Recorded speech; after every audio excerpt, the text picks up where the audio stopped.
नमस्कार। मीरा रोड के शांति shopping centre में रात के समय शम्स तबरेज अंसारी की गोली मारकर हत्या कर दी गई थी। इस मामले में तरह तरह के अपडेट निकलकर सामने आ रहे थे, लेकिन आपको बता दें इस समय जो सबसे बड़ा अपडेट है वो ये है कि एमवीवी पुलिस को बड़ी सफलता हाथ लगी है।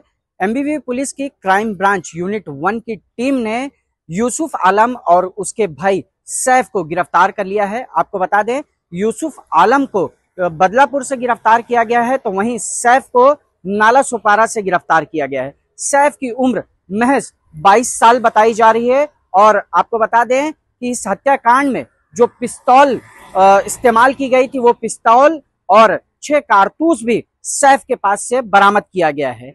इस मामले में पुलिस ने हमसे बात करते हुए क्या कुछ जानकारी दी, आखिर ये घटना क्यों की गई, इस घटना को अंजाम क्यों दिया गया और इस घटना के पीछे मकसद क्या था, आइए जानते हैं पुलिस से।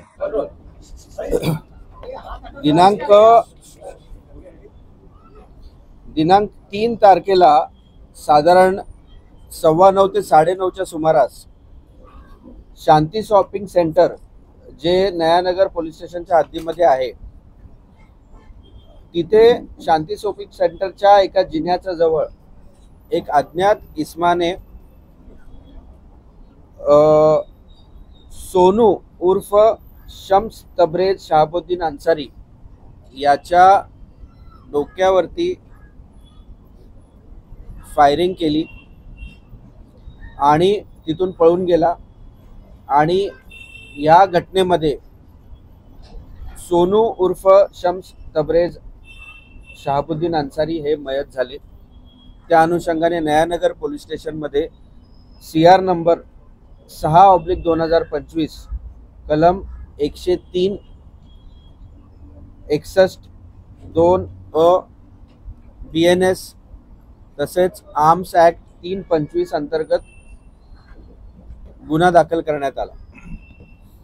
गुन्हा दाखल झाल्यानंतर माननीय पोलीस आयुक्त तसेच अपर पोलीस आयुक्त यांच्या मार्गदर्शनाखाली क्राइम ब्रांचचे जवळपास 5 पथक आपण सदर गुन्ह्याच्या तपासासाठी कार्यरत करण्यात आले। त्याच्यामध्ये प्रामुख्याने युनिट 1 चे अविराज कुराडे तसेच युनिट 2 चे शाहूराज रणवरे, सेंट्रलचे PI राग आणि युनिट 3 चे PI बडाक अशा 4 युनिट्सचे टीम्स आम्ही कार्यरत लावले। 24 तासाच्या आतमध्ये सदर गुन्ह्यातील जो प्रमुख ही जी घटना झालेली होती, ज्या अनोळखी माणसाने हा सोनूवरती जो प्राणघातक जो हल्ला केला होता, फायर केलं होतं, त्याचा जो मुख्य सूत्रधार आहे तो म्हणजे यूसुफ उर्फ मोहम्मद यूसुफ मंसूर अली आलम, वय 34, राहणार नयानगर मीरा रोड। यास 4 तारखेला आपण बदलापूर येथून त्याला आपण ताब्यात घेतले व त्याला अटक केलेली आहे। त्यासोबत त्याचा एक छोटा भाऊ जो आहे त्याचं नाव सैफ अली मंसूर अली खान, वय वर्ष 22, राहणार नाला सोपारा, याला देखील 4 तारखेला आपण नाला सोपारा येथून त्याला अटक करण्यात आलेली आहे। सदर गुन्ह्यामधले जे प्रमुख 2 आरोपी आहेत यांना आपण कालपर्यंत अटक करण्यात आलेली आहे। तसेच सैफ अली मंसूर अली खान यांच्याकडनं गुन्ह्यात वापरण्यात आलेली जी पिस्टल आहे, गावठी पिस्टल आहे, त्यासोबत मॅगझिन व 6 राऊंड असे देखील जप्त करण्यात आलेले आहेत। या दोन्ही आरोपींना माननीय न्यायालयासमोर आपण आज हजर केले व 7 दिवसाची पोलीस कस्टडी आपल्याला मिळाली आहे। सदर गुन्ह्यामधील ज्या माणसाने फायर करून जो पळून गेलेला आहे तो अज्ञात तो इसम जो आहे तो अजूनही फरार आहे। त्याच्या मागे आमची क्राइम ब्रांचची टीम लागलेली आहे व त्याबद्दल देखील आपण काही दिवसांमध्ये आपल्याला त्याच्याबद्दलचा जो प्रोग्रेस असेल त्याबद्दल आपल्याला कळवण्यात येईल। सर, जे फायरिंग केलेलं आहे त्याचं नाव काय आणि त्याचा कामधंदा काय? ज्यांनी फायरिंग केलेलं आहे त्याच्याबद्दलची माहिती आत्ता प्रेसला देणं योग्य नाही राहणार, कारण तपासाचा भाग आहे आणि अजूनही तो सध्या फरार आहे। त्यामुळे त्याच्याबद्दलची माहिती जशी आपल्याला मिळेल, जसा तो आपल्याला त्याच्या अटक होईल आणि त्याच्याबद्दलची माहिती होईल त्यानंतर आपल्याला कळेल. हत्येच्या पाठीमागचं कारण जे आहे तो म्हणजे युसुफ जो आहे, जो मुख्य सूत्रधार आहे, मोहम्मद युसुफ मंसूर अली आलम, आणि जो मयत आहेत सोनू उर्फ तब्रेज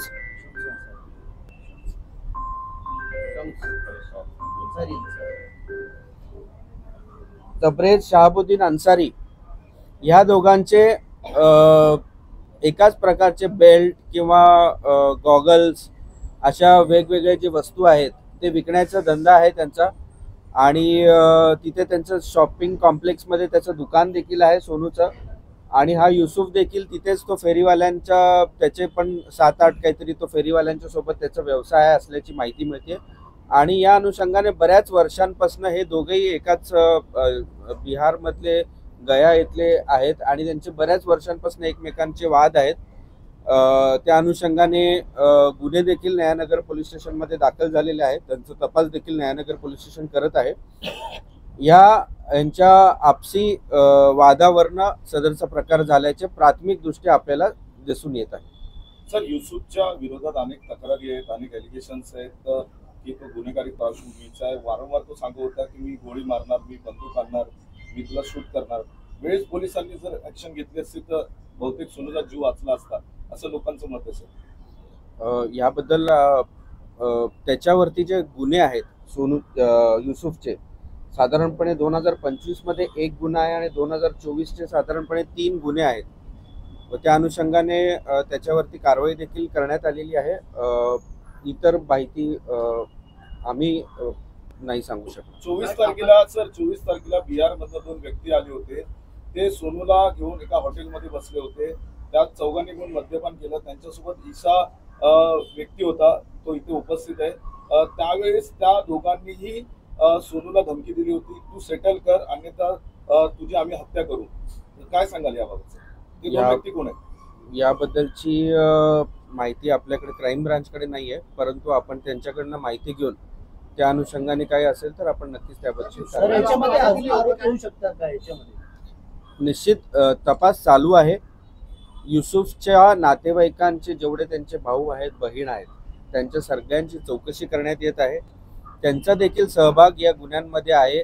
त्यासोबत जसं आता महेंद्रनी सांगितलं की अजून कुठे मीटिंग झाली होती किंवा काय झालं होतं, याची देखील माहिती आपण. पुलिस ने इस घटना में शामिल दोनों मास्टरमाइंड को गिरफ्तार कर लिया है और आज उसे न्यायालय में भी पेश कर दिया था, जिसके बाद पुलिस को 7 दिन की इन दोनों की कस्टडी भी मिल चुकी है. पुलिस आगे की तहकीकात में जुट चुकी है, लेकिन आपको बता दें कि इस पूरे मामले में अभी भी वह शूटर फरार है जिसने शम्स तबरेज अंसारी पर फायरिंग की थी. इस मामले में जो भी अपडेट निकलकर सामने आएगा उसे हम इसी तरह से समय समय पर आप तक पहुंचाते रहेंगे. इसी तरह की तमाम खबरों के लिए बने रहें प्राइम भारत पर. अजय यादव के साथ मैं सचिन दुबे, धन्यवाद.